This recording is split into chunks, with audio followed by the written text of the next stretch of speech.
So now we'll go ahead and take this completely apart. Sorry for the camera angle. It's the best way I can do it.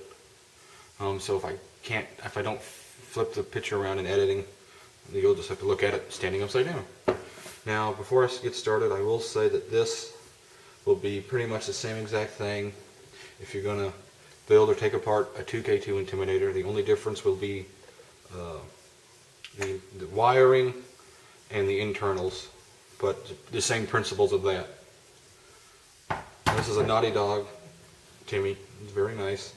So it'll be the same on an Alias, or if you're going to do a La Soya, same thing. This one also has AKA rigs. So we'll go ahead and get started. For time's sake, I've already loosened the LPR and the Ashcroft gauge. So let's go ahead. The bolt's already out, so we'll start by taking off the gauge and some of the rigs. So for the gauge, just going to get your open-ended wrench. This one is a 7/16.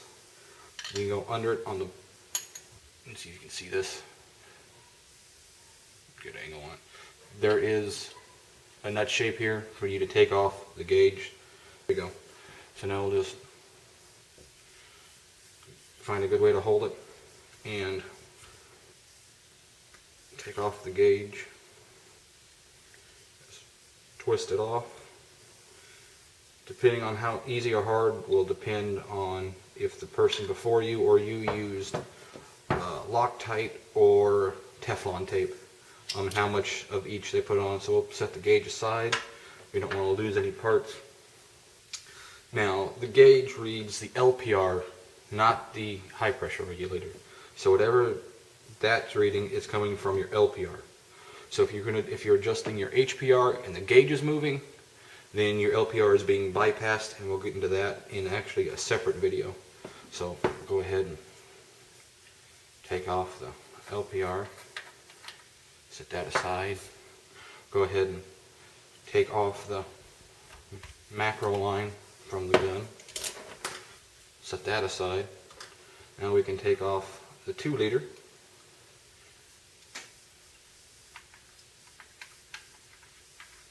And set that aside.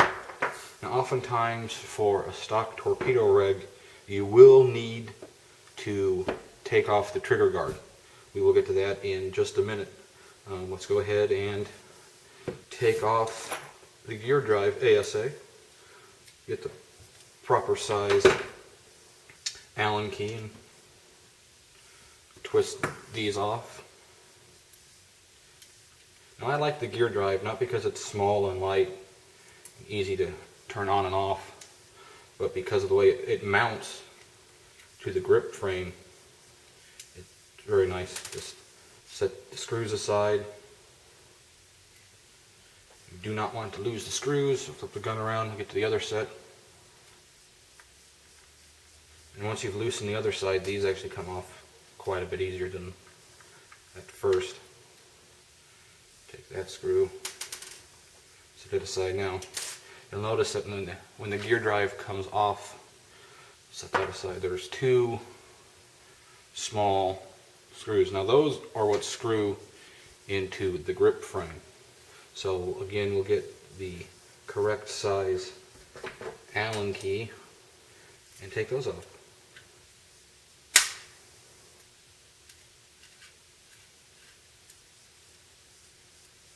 Set those aside with the ASA screws.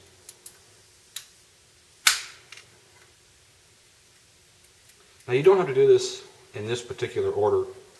You can disassemble the gun pretty much in any order you'd like. So now that we have that off, we will go ahead and get the eye covers and the detents out. So we'll just get the, sorry for the view, it's kind of hard, my fat hand's in the way.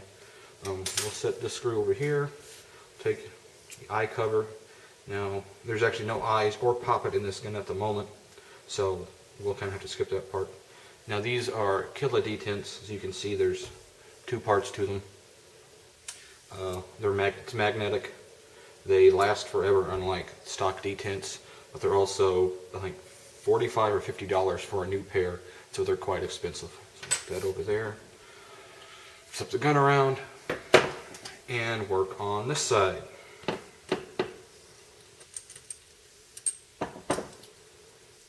Same thing, took the screw, I covered to the side. Now we're not going to go over taking off the feed neck because it's different for most guns, so we won't mess with that because it can take quite a bit of effort and I don't want to do with that right now. So now we get to deal with the grip frame.